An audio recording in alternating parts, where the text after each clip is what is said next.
Salut tout le monde, bienvenue à la parole.tv où on lit la parole de Dieu et je commente la parole de Dieu et je donne certaines exhortations même quelquefois avant de commencer. Aujourd'hui, je voudrais vous exhorter à développer votre indépendance face à votre relation en Dieu.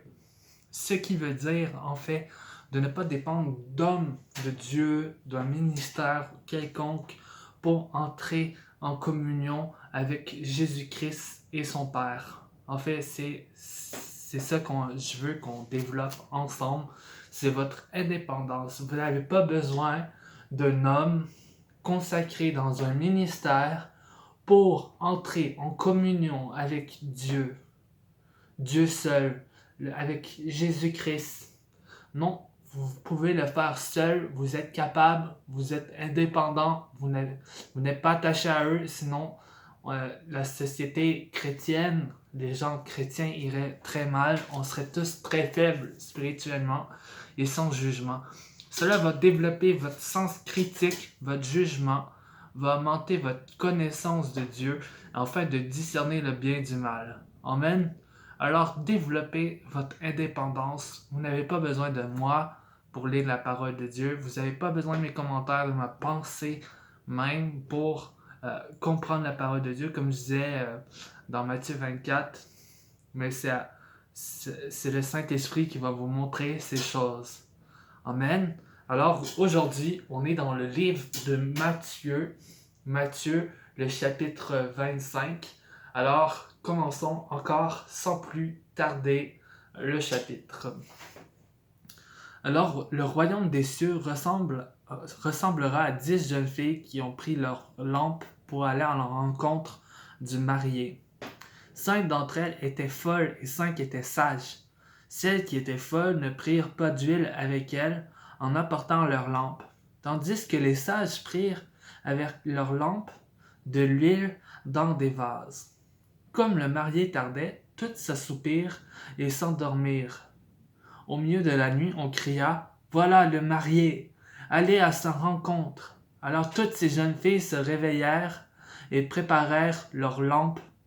Les folles dirent aux sages « Donnez-nous de votre huile, car nos lampes s'éteignent. » Les sages répondirent « Non, il n'y en aura pas assez pour nous et pour vous. Allez plutôt chez ceux qui en vendent, et achetez-en pour vous. » Pendant qu'elle allait en acheter, le marié arriva. Celles qui étaient prêtes entrèrent avec lui dans la salle des noces, et la porte fut fermée. Plus tard, les autres jeunes filles vinrent et dirent « Seigneur, Seigneur, ouvre-nous !» Mais il répondit « Je vous le dis en vérité, je ne vous connais pas. Restez donc vigilants, puisque vous ne savez ni le jour, ni l'heure où le Fils de l'homme viendra. » Amen. C'est une parabole ici que Jésus rencontre à ses disciples. Et c'est 10 femmes, 5 folles, 5 sages. Et en fait, les 5 sages se sont préparés. Ici, c'est un message qui exhorte à l'Église de se préparer à la venue de Jésus-Christ. Ça ne veut pas dire autre chose, ça ne veut pas dire qu'on attend un marié, etc. Un marié, c'est Jésus-Christ et nous sommes l'épouse. Et nous allons, il faut remplir nos lampes d'huile, être remplis du Saint-Esprit que Dieu nous a donné et entretenir cette flamme tout le long de notre vie. Les folles, eux, ils ont au début eu de la flamme, le zèle, la force. Et après, ils l'ont perdu parce que dans le fond, ils se sont pas entretenus dans la parole de Dieu, dans la prière, dans la communion fraternelle, etc. Ça les a affaiblis et se sont endormis spirituellement. Et finalement, le mari arrive, Jésus arrive, les sages vont avec lui, ils sont enlevés et les folles, eux, sont restés sur terre. Malheureusement, c'est ce qui va se passer à travers l'Église de Christ. C'est pas tout le monde qui sont sauvés, c'est pas tout le monde qui ont la vie éternelle. Donc, veillez et priez et soyez remplis du Saint-Esprit. Amen. Continuons au verset 14. Ce sera en effet pareil au cas d'un homme qui, partant pour un voyage, appela ses serviteurs et leur remit ses biens. Il donna 5 sacs d'argent à l'un, 2 à l'autre et un troisième à chacun selon sa capacité, puis il partit aussitôt. Celui qui avait reçu les 5 sacs d'argent s'en alla travailler avec eux et gagna 50 sacs d'argent.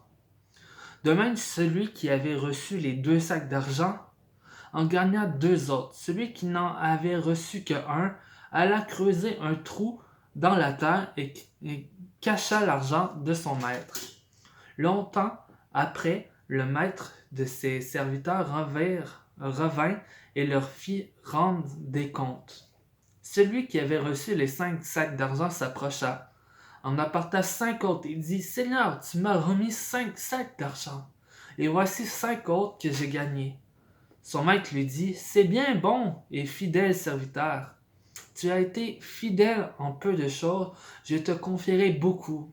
Viens partager la joie de ton maître. » Celui qui avait reçu les 2 sacs d'argent s'approcha aussi et dit « Seigneur, tu m'as remis 2 sacs d'argent. En voici 2 autres que j'ai gagnés. » Son maître lui dit « C'est bien, bon et fidèle serviteur. Tu as été fidèle en peu de choses. Je te confierai beaucoup. Viens partager la joie de ton maître. » Celui qui n'avait reçu qu'un sac d'argent s'approcha ensuite et dit « Seigneur, je savais que tu es un homme dur. Tu moissonnes où tu n'as pas semé et tu récoltes où tu n'as pas planté. Je pars et je suis allé cacher ton sac d'argent dans la terre. Le voici, prends ce qui est à toi. » Son maître lui répondit « Serviteur mauvais et paresseux, tu savais ce que je moissonne où je n'ai pas semé et que je récolte où je n'ai pas planté. Il te fallait donc remettre mon argent au banquier. À mon retour, j'aurai retiré ce qui est à moi avec un intérêt. Prenez-lui donc le sac d'argent et donnez-le à celui qui a 10 sacs d'argent. En effet, on donnera à celui qui a, et il sera dans l'abondance. Mais à celui qui n'a pas, on enlèvera même ce qu'il a. Quant au serviteur inutile, jetez-le dans les ténèbres extérieures. C'est là qu'il y aura des pleurs et des grincements de dents. » Encore ici, on parle du retour de Jésus-Christ, évidemment, quand il va retourner ici sur terre. Il va récompenser ceux qui étaient de bons serviteurs, des gens qui étaient fidèles et qui aimaient le servir et qui faisaient sa volonté ici sur terre. Il va y avoir certainement des récompenses par rapport à qu'est-ce qu'on va avoir fait ici sur terre. Et j'espère que vous n'avez pas gardé le message de l'évangile de Jésus-Christ mort et ressuscité afin de nous pardonner de nos péchés juste pour vous. Et que vous n'avez pas réussi à emmener au moins nos personnes, au moins votre famille. Tu sais, vous voyez, il y a quelques fruits au moins qui doivent découler. Peut-être que vous êtes vraiment pas bon. Ça peut arriver, tu sais, quelqu'un qui a aucune capacité d'entrer en contact avec d'autres gens, mais Dieu va certainement lui donner la récompense qu'il va avoir méritée. Cela ne veut pas dire que vous allez en fait perdre votre salut. Au contraire, tout dépend de ce que Dieu va avoir jugé, comment il va avoir jugé vos œuvres ici sur terre. Amen.